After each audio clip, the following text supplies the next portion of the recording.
Hello everyone, welcome to ARB success junction.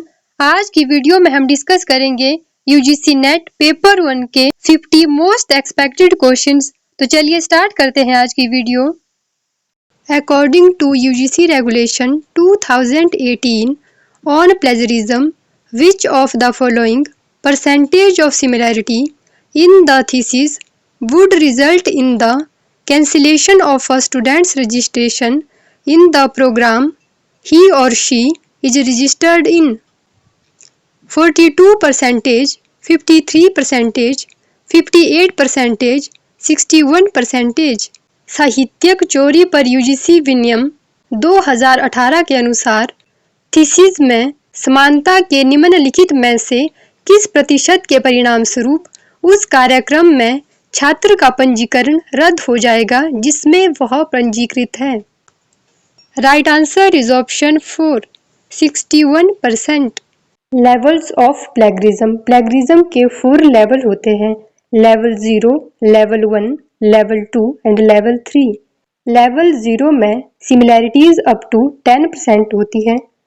Level 1 में similarities above 10% to 40% होती है and level 2 में similarities above 40% to 60% होती है और लेवल 3 में सिमिलैरिटीज अबव 60% होती है।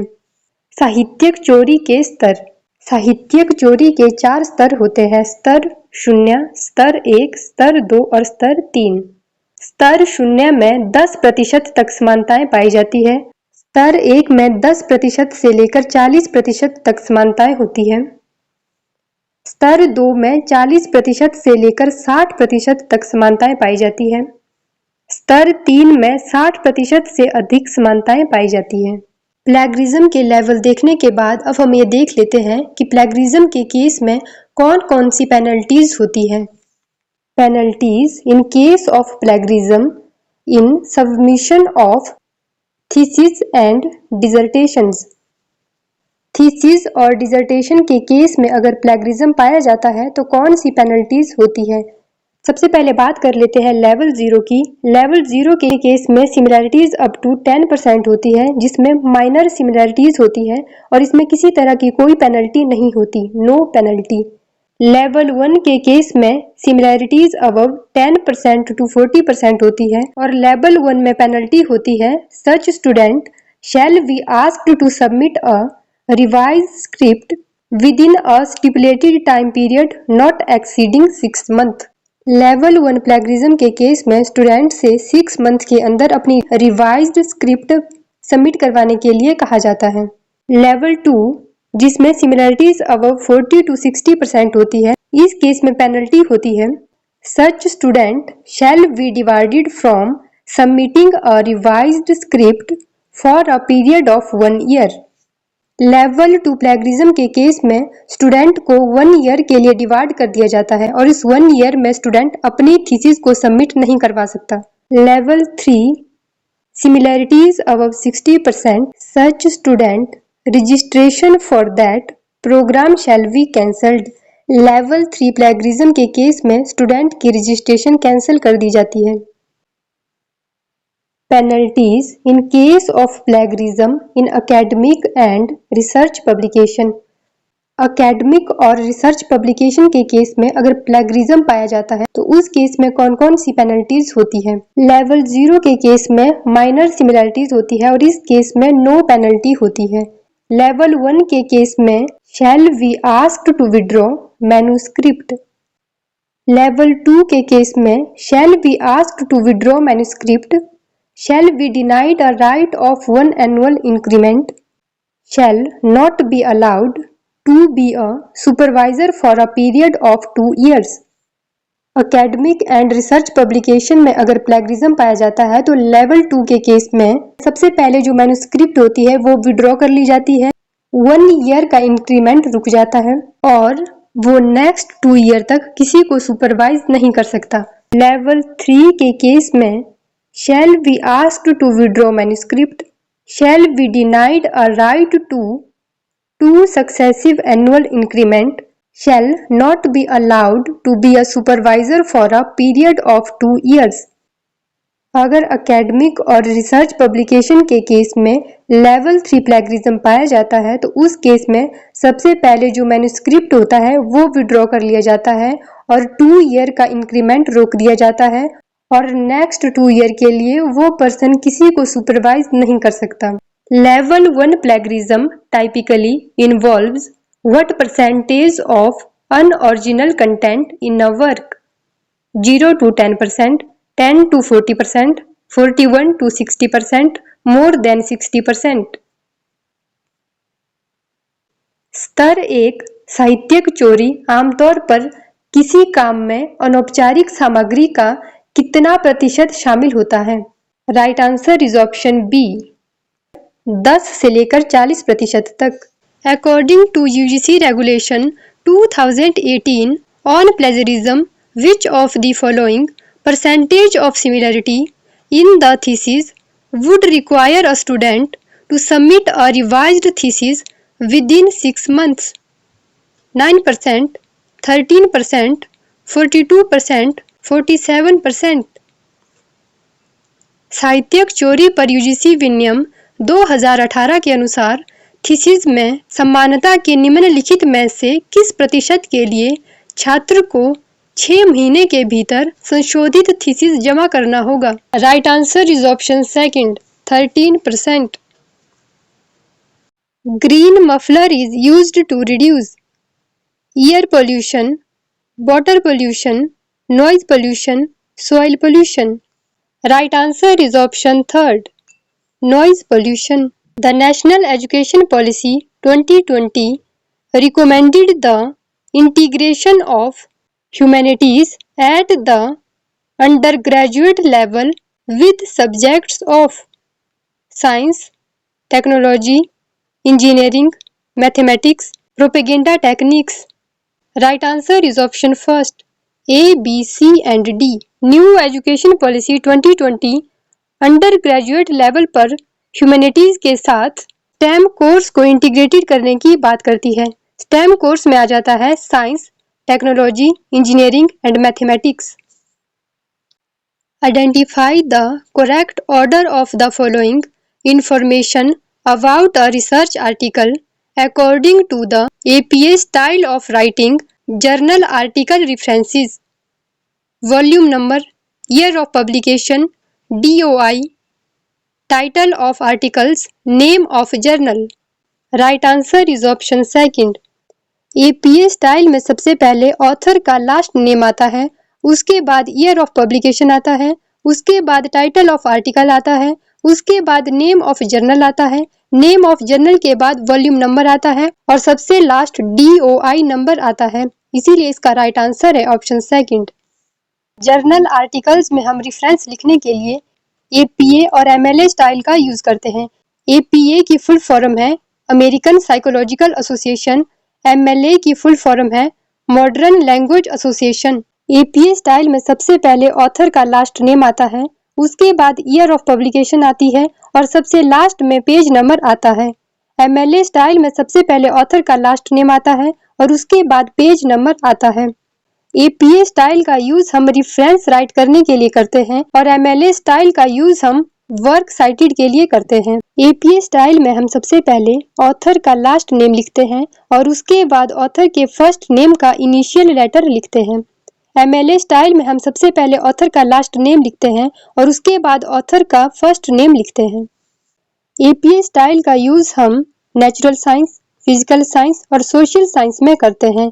MLA स्टाइल का यूज हम humanities, historical literature and art के लिए करते हैं।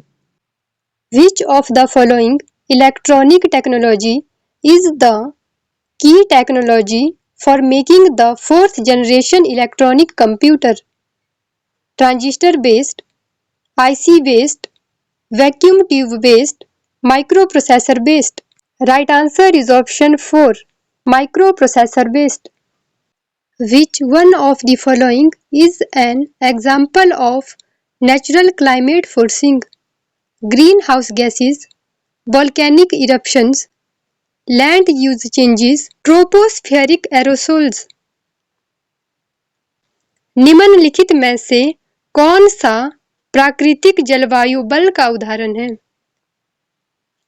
Right answer is option second, volcanic eruptions. A relationship in which a less experienced learner acquires knowledge and skills under the guidance of an expert is known as cloud computing, cognitive load, cognitive apprenticeship, collective monologue. एक ऐसा संबंध जिसमें एक कम अनुभवी शिक्षार्थी किसी विशेषज्ञ के मार्गदर्शन में ज्ञान और कौशल प्राप्त करता है, उसे इस रूप में जाना जाता है। Right answer is option 3, cognitive apprenticeship. Cognitive apprenticeship learning का एक मॉडल है। इस मॉडल में 6 स्टेज होती है। सबसे पहली स्टेज है मॉडलिंग, सेकंड स्टेज होती है कोचिंग, थर्ड स्टेज होती है स्कैफोल्डिंग, फोर्थ स्टेज होती है आर्टिकुलेशन, फिफ्थ स्टेज होती है रिफ्लेक्शन एंड लास्ट स्टेज होती है एक्सप्लोरेशन। फर्स्ट स्टेज में मॉडलिंग में जो मेंटर या जो टीचर होते हैं वो चीजों को डेमोन्स्ट्रेट करके दिखाते हैं। सेकंड स्टेज कोचिंग होती है जिसमें जो मेंटर होते हैं वो मेंटी को ऑब्जर्व करते हैं। जो मेंटर या जो टीचर होते हैं वो स्टूडेंट की एक्टिविटी को मॉनिटर करते हैं, ऑब्जर्व करते हैं और उसके बेस पर स्टूडेंट को फीडबैक प्रोवाइड करते हैं। नेक्स्ट स्टेज होता है स्कैफोल्डिंग। स्कैफोल्डिंग में क्या होता है, जो मेंटर होते हैं वो मेंटी को सपोर्ट करते हैं, जो टीचर होते हैं वो स्टूडेंट को सपोर्ट करते हैं और धीरे धीरे जो सपोर्ट होता है उसको हटाते जाते हैं। फोर्थ स्टेज आर्टिकुलेशन होता है। इसमें स्टूडेंट या जो मेंटी होते हैं वो खुद से चीजों को करने लग जाते हैं। फिफ्थ स्टेज है रिफ्लेक्शन। रिफ्लेक्शन में क्या होता है, जो मेंटी या जो स्टूडेंट होते हैं वो अपने परफॉर्मेंस को सेल्फ असेस करने लग जाते हैं। सबसे लास्ट स्टेज होती है एक्सप्लोरेशन। लास्ट स्टेज में क्या होता है, जो मेंटी होते हैं, जो स्टूडेंट होते हैं, जो उनके मेंटर ने उन्हें सिखाया होता है उसके बियॉन्ड वो चीजों को एक्सप्लोर करने लग जाते हैं।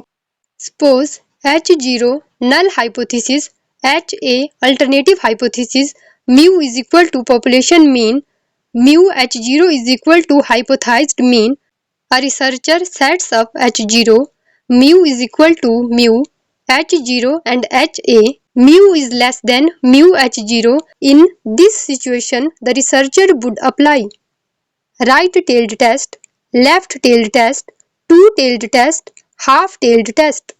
Right answer is option second, left tailed test. जब हमारा पॉपुलेशन मीन हाइपोथेसाइज्ड मीन से कम होता है तो उस केस में हम लेफ्ट टेल टेस्ट का यूज करते हैं। जब हमारा पॉपुलेशन मीन हाइपोथेसाइज्ड मीन से ज्यादा होता है तो उस केस में हम राइट टेल्ड टेस्ट का यूज करते हैं। इसीलिए इसका राइट आंसर हो जाएगा option second, left tailed test. Alternative hypothesis predicts there is a relationship between the two variables. Null hypothesis predicts there is no relationship between the two variables. Null hypothesis शून्य परिकल्पना ये बताती है कि दो variable के बीच में किसी तरह का कोई रिलेशनशिप नहीं है। अल्टरनेटिव हाइपोथेसिस वैकल्पिक परिकल्पना ये बताती है कि दो वेरिएबल के बीच में रिलेशनशिप एग्जिस्ट करता है। वैकल्पिक परिकल्पना भविष्यवाणी करती है कि दो चरों के बीच एक संबंध है। शून्य परिकल्पना भविष्यवाणी करती है कि दो चरों के बीच कोई संबंध नहीं है। नल हाइपोथेसिस, जिसको हम H0 से डिनोट करते हैं, नल हाइपोथेसिस का एग्जाम्पल है there is no relationship between height and shoe size. Alternative hypothesis, जिसको हम HA या फिर H1 से डिनोट करते हैं, अल्टरनेटिव हाइपोथेसिस का एग्जाम्पल है there is positive relationship between height and shoe size. Null hypothesis हमें बताता है कि दो वेरिएबल के बीच में किसी भी तरह का कोई रिलेशनशिप नहीं है और अल्टरनेटिव हाइपोथेसिस हमें बताता है कि दो वेरिएबल के बीच में रिलेशनशिप है और ये रिलेशनशिप पॉजिटिव भी हो सकता है और नेगेटिव भी हो सकता है। शून्य परिकल्पना H0, ऊंचाई और जूते के आकार के बीच में कोई संबंध नहीं है। नल हाइपोथेसिस शून्य परिकल्पना ये बताती है कि ऊंचाई और जूते के आकार के बीच में कोई संबंध नहीं है।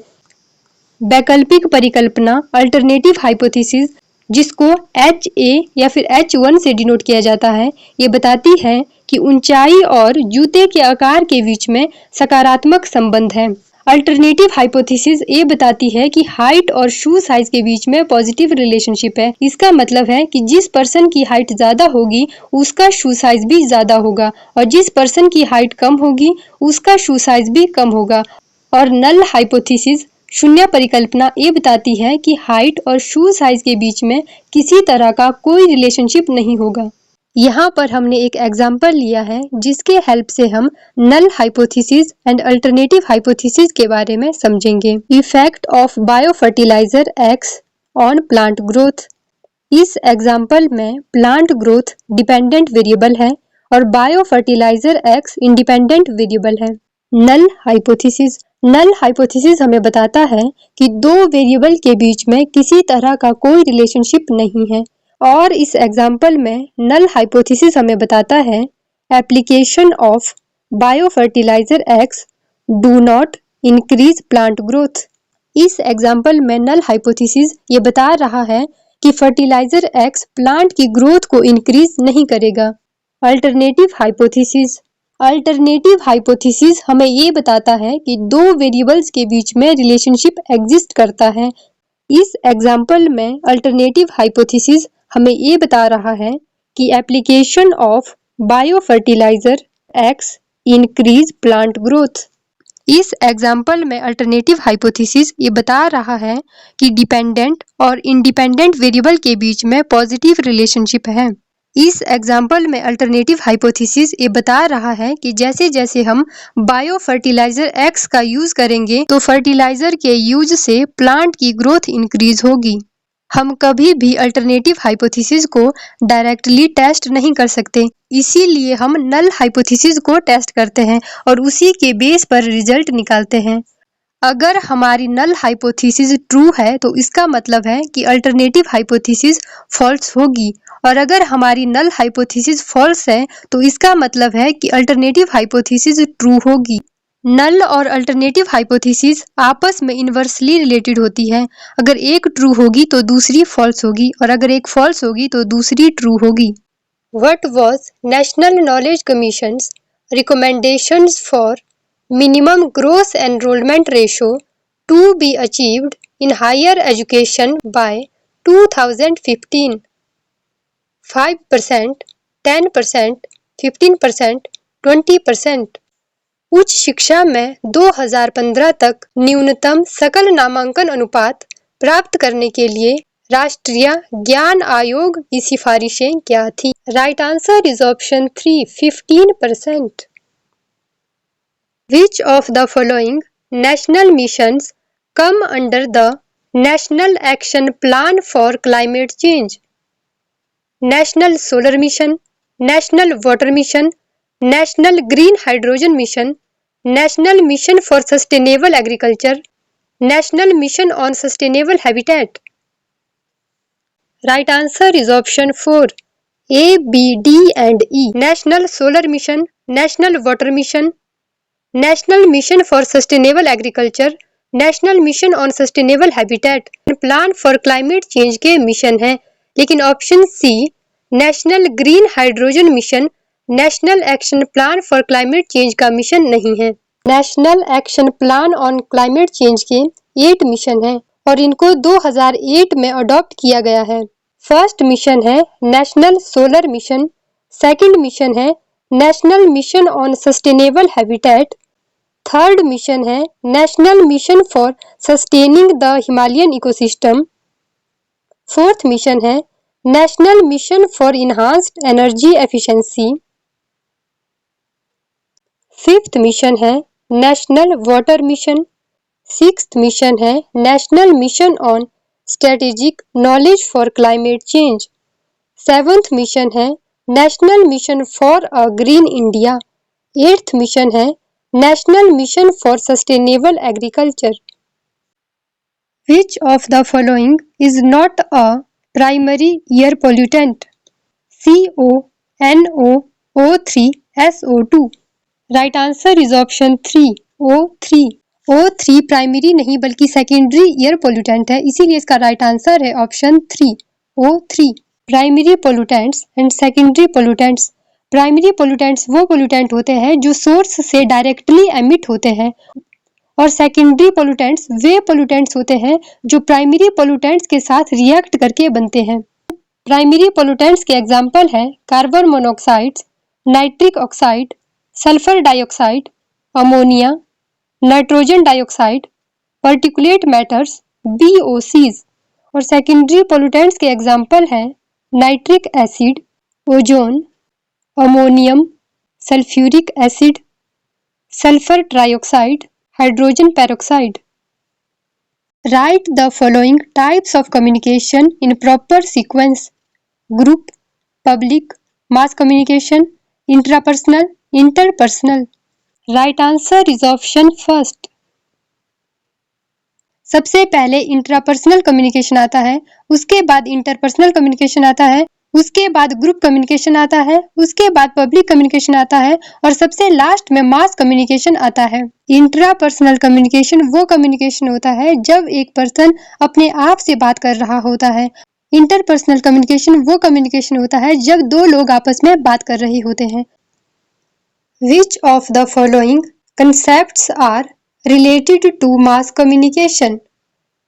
Global village, medium is the message, the extension of man, pop culture prophet. Right answer is option second, A, B and C. Global village, medium is the message, the extension of man, mass communication से related है और ये तीनों ही concept martial मैकलुहम ने दिए हैं। Next question matching का है। लिस्ट 1 को लिस्ट 2 से मैच करना है। लिस्ट 1 में कमीशन एंड कमेटी दी है और लिस्ट 2 में उनके चेयरमैन दिए हैं, इनको आपस में मैच करना है। इसका राइट आंसर है ऑप्शन 3, ए का 3, बी का 4, सी का 1 एंड डी का 2। यूनिवर्सिटी एजुकेशन कमीशन के चेयरमैन एस राधाकृष्णन है, ए का 3। संस्कृत कमीशन के चेयरमैन सुनीति कुमार चटर्जी है, बी का 4। एजुकेशन कमीशन के चेयरमैन दौलत सिंह कोठारी हैं, सी का 1। Committee on higher education for rural areas के चेयरमैन KL श्रीमाली है, डी का 2। इसीलिए इसका राइट आंसर है ऑप्शन 3।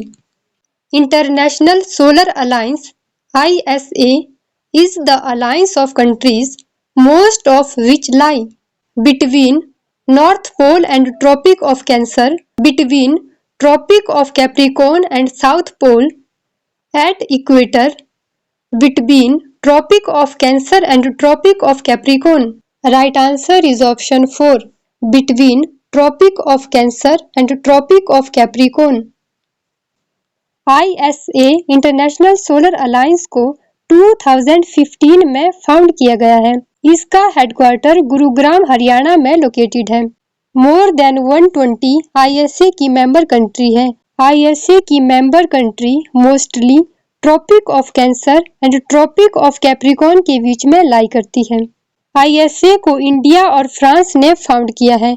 ISA का विजन है let us together make the sun brighter. International solar alliance ISA का इनिशिएटिव है one sun one world one grid. Which one of the following is a chemical parameter to measure the water quality? Turbidity, temperature, hardness, color. Right answer is option 3, hardness. Water quality को measure करने के लिए 3 parameter होते हैं, physical parameter, chemical parameter, biological parameter. Physical parameter में suspended solid, turbidity, colour, taste and odour and temperature आ जाता है और केमिकल प्रॉपर्टी में dissolved solid, pH, alkalinity, hardness, nitrogen, chloride, fluoride etcetera आ जाते हैं। बायोलॉजिकल पैरामीटर में बैक्टीरिया, हेलमिंथ, वायरस और प्रोटोजोआ आ जाते हैं। A tsunami is a transverse wave, longitudinal wave, both transverse and longitudinal wave, neither transverse nor longitudinal wave. Right answer is option 3, both transverse and longitudinal waves. Which of the following codes correctly represent the figure and mood of the argument. All businessmen are self-confident. No self-confident men are religious. Therefore, no religious men are businessmen. Right answer is option 4. इस question में हमसे argument के mood and figure के बारे में पूछा गया है। मूड आर्गुमेंट या सिलोजिज्म के कैटेगोरिकल प्रोपोजिशन के अरेंजमेंट को बताता है और फिगर हमें आर्गुमेंट में मिडल टर्म की पोजीशन को बताती है। First proposition all businessman are self confident A mood को बताता है। Second statement no self confident man are religious E mood को बताता है। Conclusion no religious man are businessman E mood को बता रहा है। इस आर्ग्यूमेंट में मिडल टर्म सेल्फ कॉन्फिडेंट है क्योंकि सेल्फ कॉन्फिडेंट दोनों स्टेटमेंट में कॉमन टर्म है, इसीलिए सेल्फ कॉन्फिडेंट मिडल टर्म है। फर्स्ट स्टेटमेंट में मिडल टर्म प्रेडिकेट में दी है और सेकंड स्टेटमेंट में मिडल टर्म सब्जेक्ट में दी है। एक आर्ग्यूमेंट में अगर मिडल टर्म फर्स्ट स्टेटमेंट में प्रेडिकेट में दी होती है और सेकंड स्टेटमेंट में सब्जेक्ट में दी होती है तो ये फोर्थ फिगर होती है, इसीलिए इसका राइट आंसर है ऑप्शन 4। लॉजिकल रीजनिंग में आर्गुमेंट या सिलोजिज्म में 4 फिगर होती है, figure 1, figure 2, figure 3 and figure 4। जब हमारी मिडल टर्म फर्स्ट स्टेटमेंट में सब्जेक्ट में होती है और सेकंड स्टेटमेंट में प्रेडिकेट में होती है तो उसे हम बोलते हैं फिगर 1। जब हमारी मिडल टर्म फर्स्ट स्टेटमेंट में प्रेडिकेट में होती है और सेकंड स्टेटमेंट में भी प्रेडिकेट में होती है तो उसको हम बोलते हैं फिगर सेकंड। जब हमारी मिडल टर्म फर्स्ट स्टेटमेंट में सब्जेक्ट में होती है और सेकंड स्टेटमेंट में भी सब्जेक्ट में होती है तो उसको हम बोलते हैं फिगर 3। जब हमारी मिडल टर्म फर्स्ट स्टेटमेंट में प्रेडिकेट में होती है और सेकंड स्टेटमेंट में सब्जेक्ट में होती है तो उसको हम बोलते हैं फिगर 4। मूड हमें आर्गुमेंट में कैटेगोरिकल प्रोपोजिशन की अरेंजमेंट के बारे में बताता है। पॉजिटिव यूनिवर्सल जो ऑल टाइप की होती है उसका मूड ए होता है। यूनिवर्सल नेगेटिव जिसके आगे नो या नन लगा होता है उसका मूड ई होता है। पॉजिटिव एग्जिस्टेंशियल या पर्टिकुलर पॉजिटिव जिसके आगे सम लगा होता है उसका मूड आई होता है। नेगेटिव एग्जिस्टेंशियल या पर्टिकुलर नेगेटिव जिसके आगे सम नॉट लगा होता है उसका मूड ओ होता है। Which of the following best exemplifies the zero transfer of learning? Option first, using knowledge of one programming language to another similar language. Option second, applying techniques of learning in basketball to improve skills in soccer. Option 3, using skills acquired in carpentry to excel in painting. Option 4, applying a mathematical problem solving method to physics problems. Right answer is option 3, using skills acquired in carpentry to excel in painting. Zero transfer of learning का मतलब होता है कि जो previous learning है या जो previous knowledge है वो किसी तरह से न्यू स्किल या न्यू नॉलेज को इन्फ्लुएंस नहीं करता है। जैसे कि ऑप्शन 3 में दिया है कि हम कारपेंट्री स्किल का यूज करके पेंटिंग को एक्सेल कर सकते हैं, तो ये जीरो ट्रांसफर ऑफ लर्निंग का एग्जांपल है क्योंकि जो हमारी प्रीवियस स्किल कारपेंट्री है वो किसी तरह से हमारी न्यू स्किल पेंटिंग को इन्फ्लुएंस नहीं कर रही है, इसीलिए ये जीरो ट्रांसफर ऑफ लर्निंग का एग्जाम्पल है। नेक्स्ट क्वेश्चन है, as per classical Indian school of logic verbal testimony includes only injunctive sentences, words of a scripture, words of any teacher, words of a trustworthy person. Right answer is option second, B and D. Words of scripture and words of a trustworthy person या trustworthy authority को हम Indian School of Logic में verbal testimony के अंदर include करते हैं, इसीलिए इसका right answer है option second, B and D. Next question है, the features of media audience are inaccurate media coverage में mislead active audiences consume media content on the expectation of reward, Infotainment can be a dice function. Audiences are uniform for all media. The new media do not provide variety of contents to audience. Right answer is option second, A, B and C. Inaccurate media coverage may mislead active audiences. Audience consume media content on the expectation of reward, and infotainment can be a dice function. Audiences are uniform for all media ये incorrect statement है क्योंकि audience कभी भी सभी media के लिए uniform नहीं हो सकती. The new media do not provide variety of content to audience ये भी incorrect statement है क्योंकि जो new media है वो सभी audience के लिए variety of content provide कर रहा है. इसीलिए A, B and C correct statement है और D and E incorrect statement है. Next question है The production and distribution of news by ordinary people is referred to as popular journalism, common journalism, citizen journalism, new journalism. Right answer is option third, citizen journalism.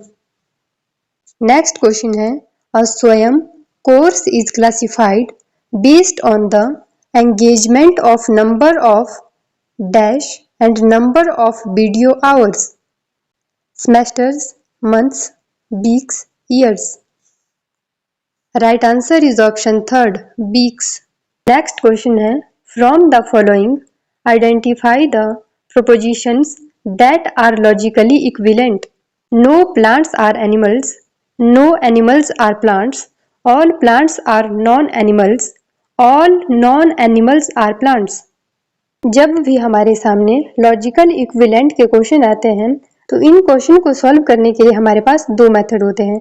First method है when diagram and second method है conversion, obversion and contraposition के rules. इस question को solve करने के लिए हम Venn diagram method का यूज करेंगे.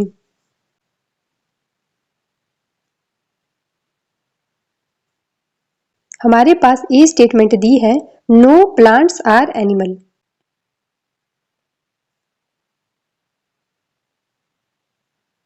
ए स्टेटमेंट में बोला गया है नो प्लांट्स आर एनिमल्स, कोई भी प्लांट्स एनिमल नहीं है.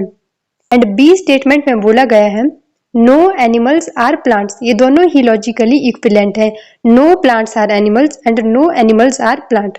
सी स्टेटमेंट में बोला गया है all plants are non animal, कि जितने भी प्लांट्स है वो नॉन एनिमल है. इसका मतलब यही हुआ कि जितने भी प्लांट है वो एनिमल नहीं है. इसीलिए ए, बी और सी तीनों ही लॉजिकली इक्विवेलेंट हैं. इसीलिए इसका राइट आंसर हो जाएगा option 3. A, B and C are logically equivalent. Next question है the tendency of people being observed to act differently than normal as a result of their awareness of being monitored referred to. Option first subject reactivity, option second observer bias, option third observer drift, option 4 debriefing. Right answer is option first subject reactivity. Next question है which of the following is are environmental hazards due to geothermal power plants.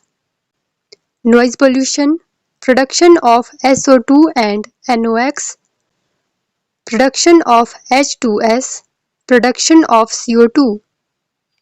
Right answer is option 4 A, B, C and D.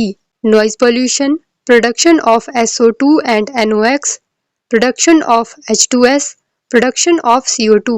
ये सारे ही environmental hazards है due to geothermal power plants. Next question है which of the following are released significantly during combustion of coal? Soot, sulfate, nitrate, fly ash, ammonia. Right answer is option second A, B and D. Soot, sulfate and fly ash. Next question है which of the following channels of Swayamprabha are under the Consortium for Educational Communication, New Delhi? Channel 11, Channel 1, Channel 15, Channel 3, Channel 6.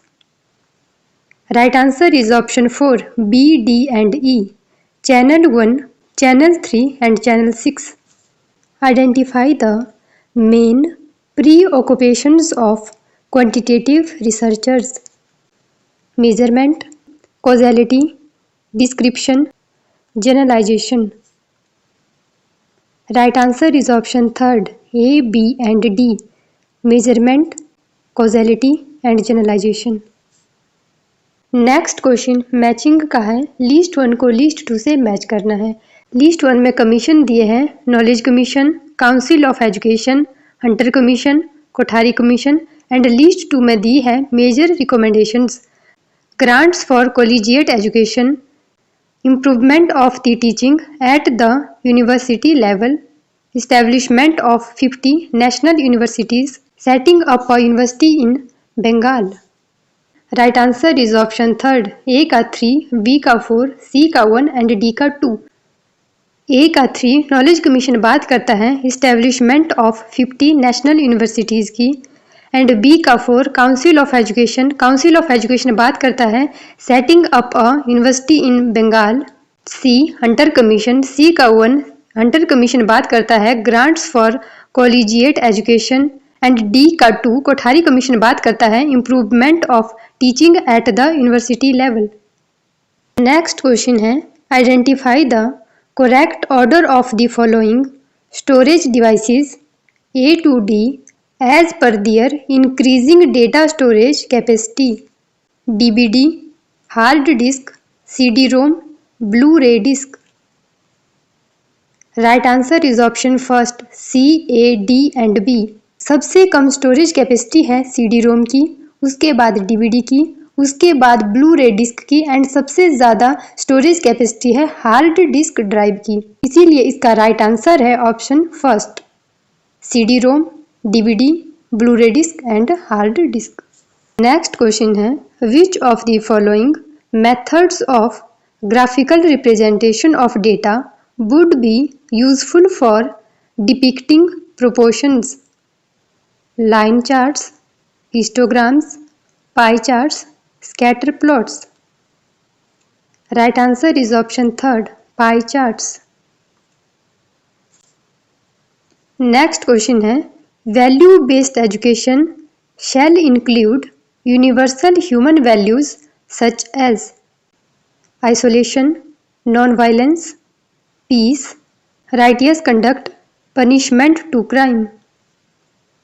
Right answer is option 2, B, C and D. Non-violence, peace and righteous conduct. Next question is the ancient buildings named Ratan Sagar, Ratan Dadhi and Ratan Ranjak were part of which of the following universities of ancient India? Takshashila, Udantapuri, Nalanda, Shridhanya Katak. Right answer is option 3, Nalanda.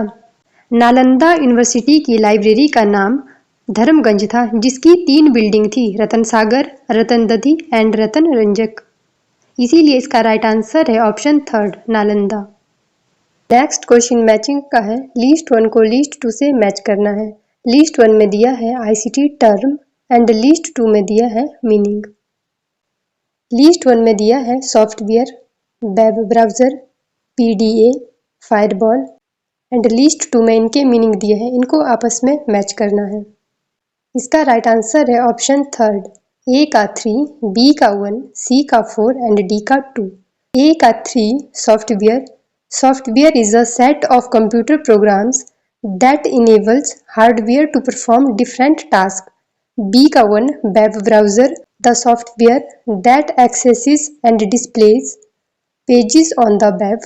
C का 4 PDA, personal digital assistant, a small mobile computing device.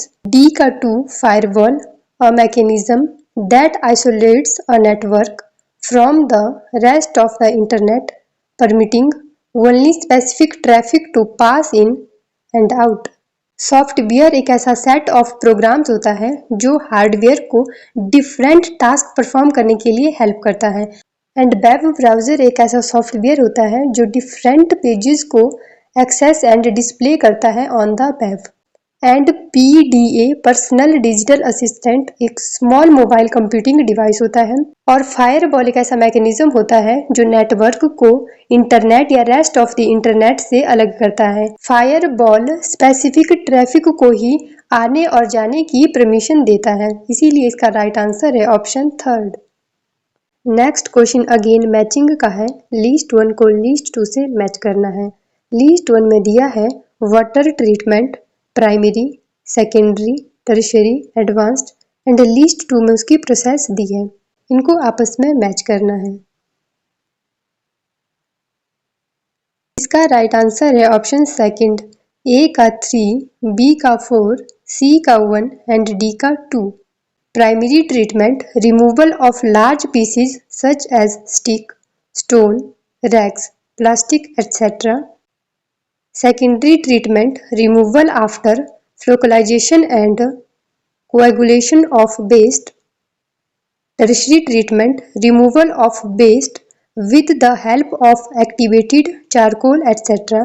Advanced treatment ozonization and disinfection by UV rays. Waste water treatment के लिए 4 process होती है, primary, secondary, tertiary and advanced. Primary treatment में जो large PCs होते हैं जैसे स्टिक हो गया, स्टोन हो गया, प्लास्टिक हो गया, उनको रिमूव करते हैं। एंड सेकेंडरी ट्रीटमेंट में फ्लोकुलेशन एंड कोगुलेशन के हेल्प से वेस्ट को रिमूव किया जाता है। एंड टर्शियरी ट्रीटमेंट में वेस्ट को एक्टिवेट चारकोल के हेल्प से रिमूव किया जाता है। एंड एडवांस्ड ट्रीटमेंट में यूवी रेज के हेल्प से वाटर को प्यूरिफाई किया जाता है, इसीलिए इसका राइट आंसर है option second. Next question is a substitute for the gestural communication over the internet is the use of emoticons, infographics, photographs, anonymous attachments. Right answer is option first, emoticons. At which level of teaching students are primarily engaged in recalling facts and basic concepts? Memory level, understanding level, reflective level, application level. इसका right answer है option A, memory level. Levels of teaching, teaching के 3 level हैं, memory level, understanding level, reflective level. जो memory level होता है वो least thoughtful होता है, इसमें लर्नर पैसिव होता है और टीचर का ही मेन रोल होता है। सेकंड लेवल है अंडरस्टैंडिंग लेवल, जो थॉटफुल लेवल होता है, इसमें टीचर और स्टूडेंट दोनों का ही मेन रोल होता है, दोनों ही एक्टिव होते हैं। थर्ड है रिफ्लेक्टिव लेवल, जिसको मोस्ट थॉटफुल लेवल भी बोला जाता है। Memory level of teaching is given by Herbert, understanding level of teaching is given by Morrison, reflective level of teaching is given by Hunt. इनको याद करने की ट्रिक है कि कौन सा लेवल किसने दिया था। इसको याद करने की एक ट्रिक है कि टीचर जब भी क्लास में लेवल अप करता है, जब भी टीचर क्लास में पढ़ाने के लिए अपने लेवल को इंक्रीज करता है, तो हर बार मॉरिसन हंसता है, हर बार मॉरिसन हंसता है। हर बार से हो गया हर्बर्ट, मॉरिसन से हो गया मॉरिसन एंड हंसता से हो गया हंट। हर बार मॉरिसन हंसता है, Herbert, Morrison and Hunt. Features of memory level. At this level, memory plays a key role. Memory level of teaching में स्टूडेंट पैसिव होता है और टीचर का ही मेन रोल होता है। टीचर फैक्चुअल इंफॉर्मेशन प्रोवाइड करता है और स्टूडेंट उन इंफॉर्मेशन को याद कर लेता है, उनको मगअप कर लेता है। इसमें जो स्टूडेंट होता है वो रोट लर्निंग करता है, वो चीज़ों को रटता है, समझता नहीं है, ठीक है। जैसे फॉर एग्जांपल जब हम छोटी क्लासेस में पढ़ते थे तो हम क्या करते थे, टीचर हमें बोलते थे कि आप अल्फ़ाबेट को याद कर लो या फिर काउंटिंग याद कर लो या टेबल्स याद कर लो। तो मेमोरी लेवल ऑफ टीचिंग में यही सभी चीज़ें आती है, जिसमें कि हम चीज़ों को सिर्फ लर्न करते हैं, सिर्फ फैक्ट को याद करते हैं। Who developed the memory level of teaching? इसका राइट आंसर है option D, Herbert. At which level of teaching do students primarily focus on comprehension and understanding of the material, memory level, understanding level, reflective level, creative level। इसका right answer है option B, understanding level. Characteristics of understanding level. Understanding level में जो memory level में student information को याद करता है, understanding level में वो अब उन चीज़ों को समझने की कोशिश करता है, कंप्रीहेंड करने की कोशिश करता है। Example of understanding level. Memory level of teaching में एक स्टूडेंट सिर्फ फैक्ट को लर्न करता है, जैसे फॉर एग्जाम्पल 7 × 5 = 35। मेमोरी लेवल में स्टूडेंट ने इसको क्या कर लिया, सिर्फ याद कर लिया। 7 × 5 ये जो फैक्ट और इन्फॉर्मेशन थी इसको याद कर लिया और विदाउट अंडरस्टैंडिंग इस फैक्ट को लर्न कर लिया। लेकिन अंडरस्टैंडिंग लेवल में क्या होता है कि जो लर्नर होता है वो इस चीज़ को समझ जाता है कि जो 7 × 5 और 5 × 7 है ये दोनों सिमिलर है और इन दोनों को जब हम मल्टीप्लाई करेंगे तो इन दोनों का आंसर ही 35 आएगा। अंडरस्टैंडिंग लेवल में एक स्टूडेंट फैक्ट के बीच में रिलेशनशिप को एस्टेब्लिश कर पाने में अब सक्सेसफुल हो जाता है। ठीक है, ये होता है understanding level of teaching. Who is associated with the understanding level of teaching. इसका राइट आंसर है option D, Morrison. Which of the following is considered the highest level of teaching? Memory level, understanding level, reflective level, application level। इसका right answer है option C, reflective level. Reflective level of teaching is considered the highest level. इस stage में क्या होता है, इस जो student होता है वो एनालाइज करता है चीज़ों को, इवेल्युएट करता है and reflect upon what they have learned, और अप्लाई करता है उसको और क्रिटिकल थिंकिंग करता है एंड प्रॉब्लम सॉल्व करता है। ठीक है, और ये जो लेवल होता है ये बियॉन्ड होता है मेमोरी लेवल और अंडरस्टैंडिंग लेवल के। Next question is who is associated with the reflective level of teaching? Jean पियाजे, मॉरिसन, ब्रूनर, हंट। इसका राइट आंसर है option D, Hunt. Which type of long term memory involves the recall of personal experiences and specific events including the context in which they occurred? Semantic memory, episodic memory, procedural memory, implicit memory. इसका right answer है option B, episodic memory. Human memory में सबसे पहले आता है sensory memory, जिसमें fraction of second के लिए इंफॉर्मेशन स्टोर होती है। सेकंड है शॉर्ट टर्म मेमोरी, जिसमें लेस देन 1 मिनट के लिए इंफॉर्मेशन स्टोर होती है। थर्ड है लॉन्ग टर्म मेमोरी, जिसमें लॉन्ग टर्म के लिए इंफॉर्मेशन स्टोर होती है। Types of long term memory. Long term memory को हम दो भागों में डिवाइड करते हैं, explicit memory and implicit memory. Explicit memory को हम डिक्लेरेटिव और कॉन्शियस मेमोरी भी बोलते हैं। इम्प्लिसिट मेमोरी को नॉन डिक्लेरेटिव और अनकॉन्शियस मेमोरी भी बोलते हैं। एक्सप्लिसिट मेमोरी को हम आगे दो भागों में डिवाइड करते हैं, semantic memory, episodic memory. Semantic memory fact और जनरल नॉलेज से रिलेटेड होती है। हम जितने भी जनरल नॉलेज से रिलेटेड चीज़ें पढ़ते हैं वो सारी हमारी सिमेंटिक मेमोरी में स्टोर होती है। एपिसोडिक मेमोरी पर्सनल एक्सपीरियंस और इवेंट्स से रिलेटेड होती है। इम्प्लिसिट मेमोरी को हम दो भागों में डिवाइड करते हैं, procedural memory and emotional memory. Procedural memory motor skills से रिलेटेड होती है, हाउ टू डू थिंग्स, कि हम चीज़ों को कैसे करते हैं, कोई स्किल हम कैसे सीखते हैं। जैसे फॉर एग्जांपल हमें कार चलाना सीखनी हो, या फिर जैसे हम बाइक चलाना सीखते हैं, या फिर हम कंप्यूटर पे टाइप करना सीखते हैं, वो सारी हमारी आ जाती है प्रोसीजरल मेमोरी में। एंड सेकंड है इमोशनल मेमोरी, जो क्लासिकल कंडीशनिंग से रिलेटेड होती है। विच type of memory is responsible for the automatic skills and habits such as riding a bicycle or typing on a keyboard without conscious awareness. Episodic memory, semantic memory, procedural memory, working memory. इसका right answer है option C. Which of the following best describes explicit memory?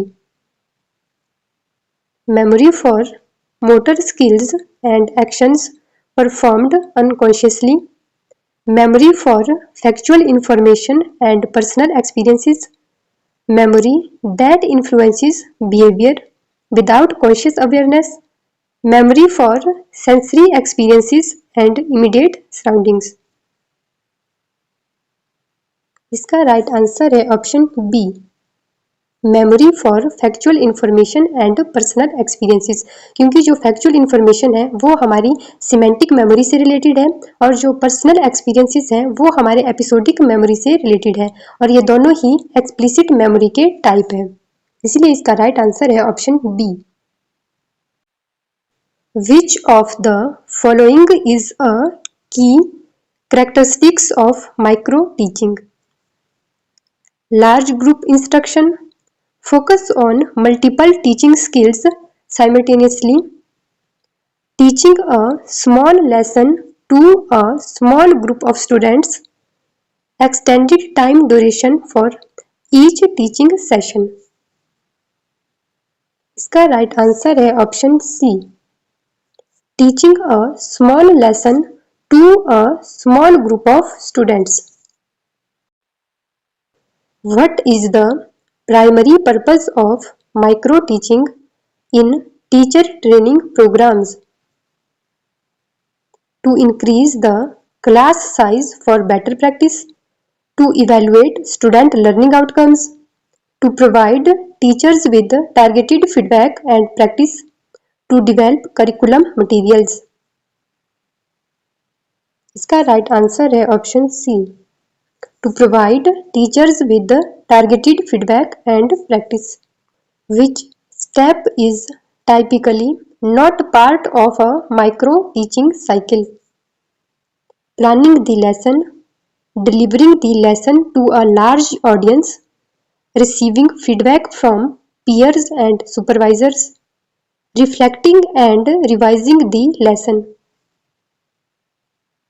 इसका right answer है option B. Delivering the lesson to a large audience, क्योंकि micro teaching में student की संख्या 5 से 10 के बीच में होती है, इसीलिए इसका राइट आंसर है ऑप्शन बी, क्योंकि लार्ज ऑडियंस माइक्रो टीचिंग से रिलेटेड नहीं है. What is the main benefit of using micro teaching in teacher training programs? To save time, to reduce cost, to improve teaching skills, to increase student enrollment. इसका right answer है option C. To improve teaching skills. In the context of education, what does CBCS emphasize? Fixed curriculum without flexibility, standardized testing methods, choice and flexibility in the course selection, uniform grading systems. इसका right answer है option C. Choice and flexibility in the course selection.